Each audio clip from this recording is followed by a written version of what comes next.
Here's something nobody tells you about spiritual awakening. It doesn't feel like what you think it does. No lightning bolt, no vision, no morning where you wake up and everything finally clicks into place. In fact, the individuals who are furthest along the path, they've stopped talking about the path entirely.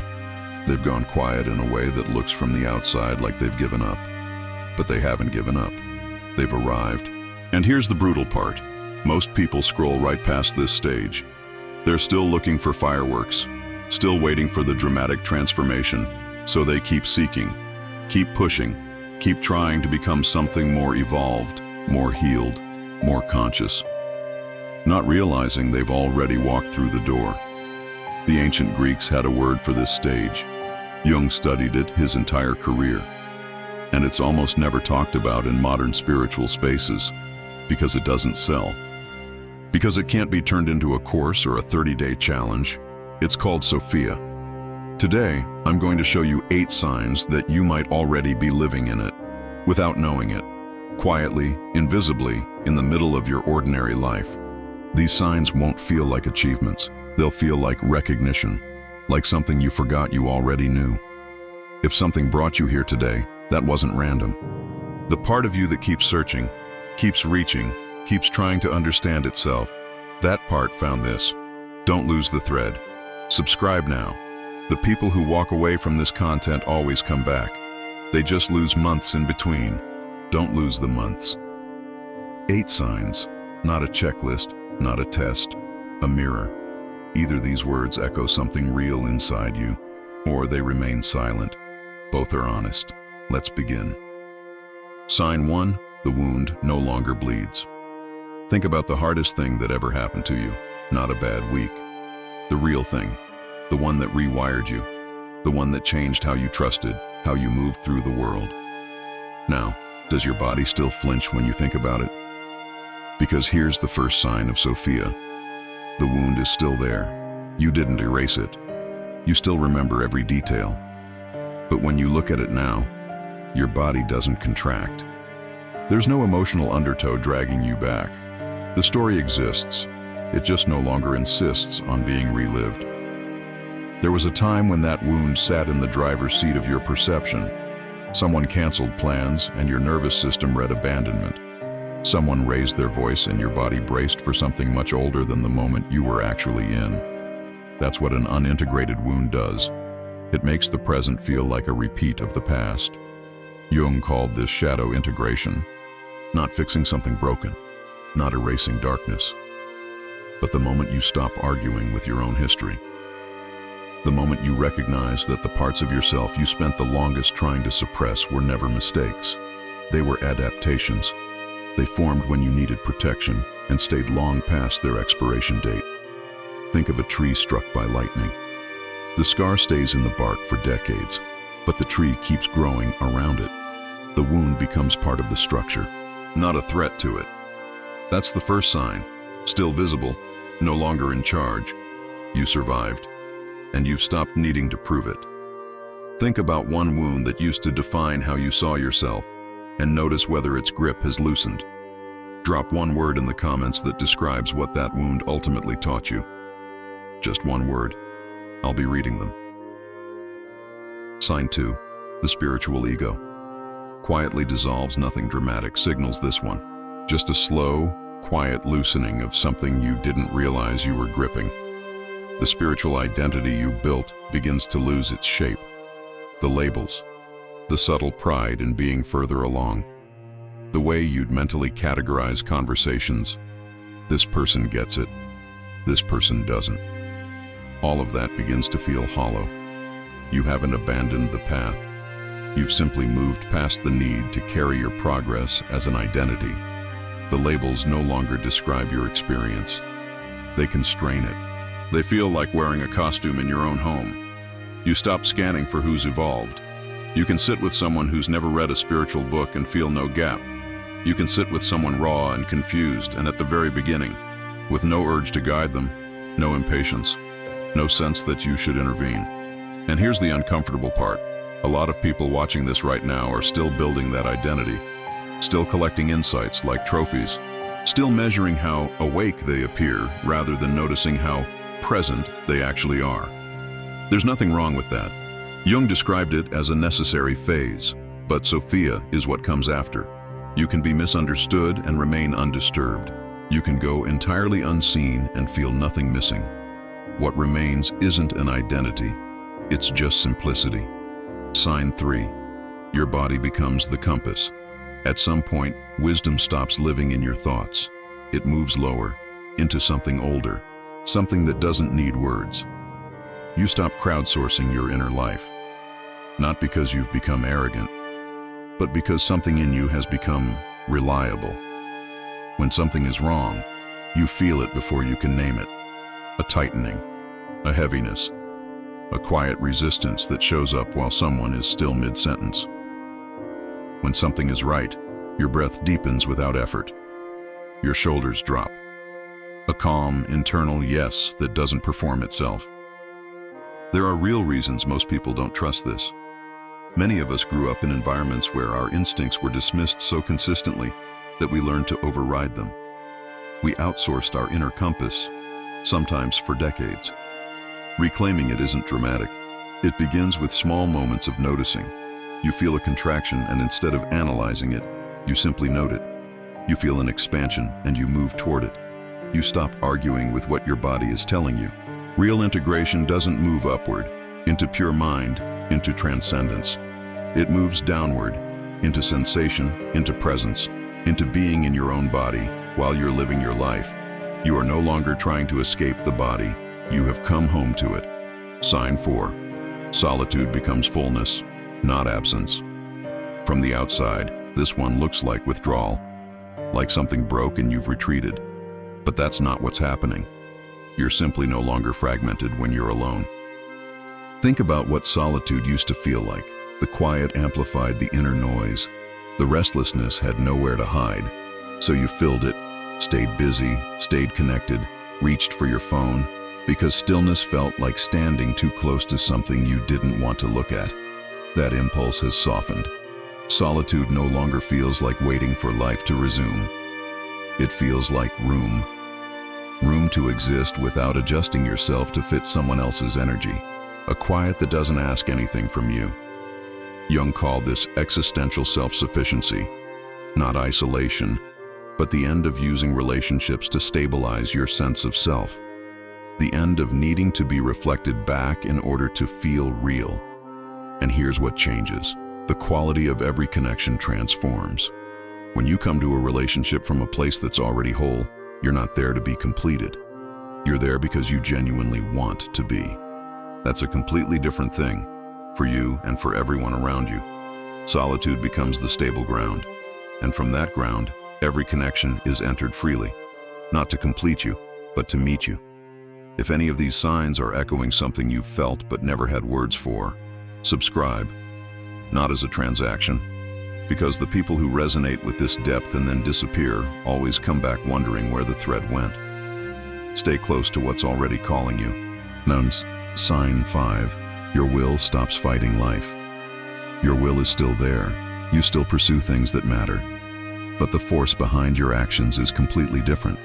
Most of what most people do is driven not by genuine desire, but by lack. By the quiet fear that you are not yet enough. That if you stop proving yourself, something essential will be taken away. That fear is extraordinarily motivating. It builds careers, it fills resumes, but it's exhausting in a way that success can never fix, because the hunger driving it is never satisfied by achievement. You know this feeling. The promotion that didn't feel like you thought it would. The relationship you worked so hard for that felt hollow once you had it.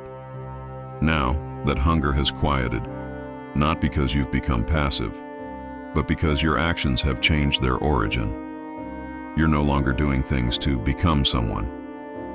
You're doing things because they're the natural expression of who you already are. There's no clenching, no grim determination secretly hoping the outcome will finally confirm your worth. And when something no longer responds, when a direction closes, you don't double down out of fear. You pause, you adjust, you let go. Someone once told me, I knew my will had changed when I stopped needing things to work out a certain way. Failure didn't feel like collapse anymore. It felt like information. Your will no longer imposes itself on life. It listens first. And in that listening, action becomes lighter, more precise, less burdened. How much of what you're currently chasing is coming from genuine desire? And how much from fear of not being enough? Drop either hunger or alignment in the comments. One word. Let's see where most people actually are. Sign 6. Time loses its authority. There's a pressure most people carry every single day, so constantly they've stopped noticing it's there. The pressure of when. When will I figure this out? When will I finally feel ready? When will life actually start? Buried inside that pressure is a belief that peace is waiting just past the next version of yourself. Once things settle, once you figure it out, once you finally become who you're supposed to be, you have been postponing yourself, living as if the present were simply the waiting room before your real life begins. At this stage, that pressure loosens. The future stops acting like the only place where life is real. The past stops demanding your energy. The door to that room still exists, but you're no longer standing in front of it, hand on the handle, every single day. And the demand for certainty softens. You can move forward into genuine uncertainty without collapsing. You don't need to see the whole staircase before you take the first step. Imagine a long road trip where you've been staring at the GPS the entire time, fixated on arrival, blind to everything moving past the window. Then one day, you look up. The movement itself becomes enough. Peace is not waiting at the end of a long sequence of events. It exists only where you are. And for the first time, in a way that isn't just a concept, you are actually here. Sign 7. Compassion without needing to save anyone. You still feel deeply. You still notice pain in the people around you, but you no longer absorb it as something yours to carry. Here's the part nobody talks about. A lot of what looks like compassion is actually an attempt to regulate your own nervous system. When someone you love is suffering and you cannot tolerate witnessing it without doing something, that's not purely about them. That's about your own inability to sit with helplessness. Helping became a way of managing anxiety. Fixing became a way of restoring control. And the people in your life were being quietly robbed of the one thing their growth required, moving through their own difficulty. A woman I once heard about had spent years carrying everyone's emotional weight. She believed love meant saving. Then one day she said, "I realized I wasn't helping anymore. I was interrupting." When she finally stopped, people didn't collapse. They grew. Jung wrote that the greatest form of disrespect is assuming you know what another soul needs. At this stage, you listen without preparing your solution. You stay present without steering the outcome. You offer space instead of answers. And something unexpected happens. Your presence starts doing what your words used to try to accomplish. People feel calmer around you without knowing why. They speak more honestly, not because you guide them, but because you're not managing them.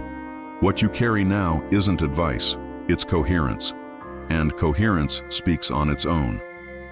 Sign 8. The ordinary becomes sacred. The final sign is the quietest of all. So quiet most people overlook it entirely. Life becomes ordinary, not dull, not empty, just ordinary. And somehow, that ordinariness begins to feel complete. You wash the dishes without rushing through to the next thing. You walk without needing it to be productive. You sit with your morning coffee, and the light and the warmth of being awake is simply enough. Earlier, you believed the sacred existed somewhere else. In retreats, ceremonies, peak experiences, rare insights. As if ordinary life were the space between the real things. At this stage, that separation dissolves. No hierarchy between the spiritual and the mundane. The conversation with a stranger at a checkout counter carries the same texture as your deepest meditation, not because everything is the same, but because you've stopped sorting your life into meaningful and meaningless. And then, the audience disappears. You're no longer narrating your growth to yourself, no longer composing the caption for the moment you're in. no longer measuring how awake you appear. Life is no longer a stage. It's simply being lived.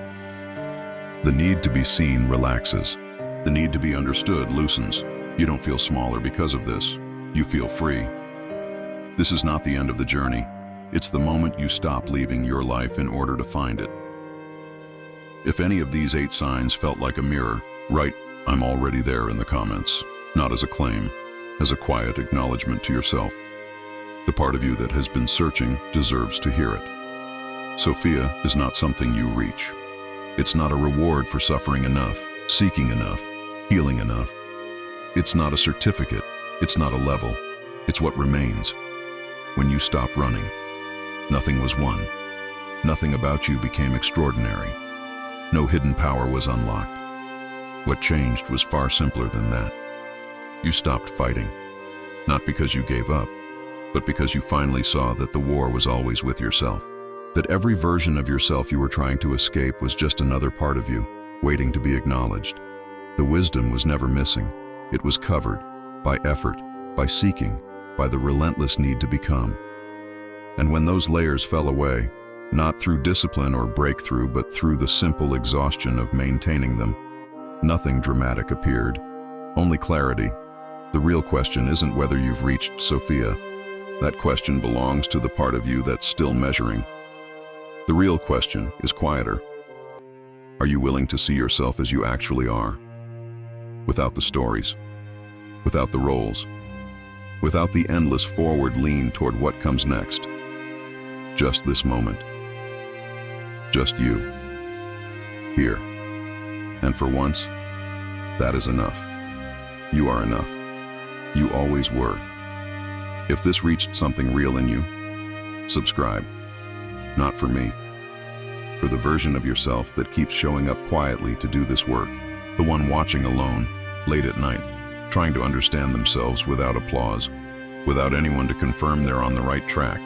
This channel exists for exactly that person. Subscribe and stay close. The next video might finally give language to something you've been carrying for years.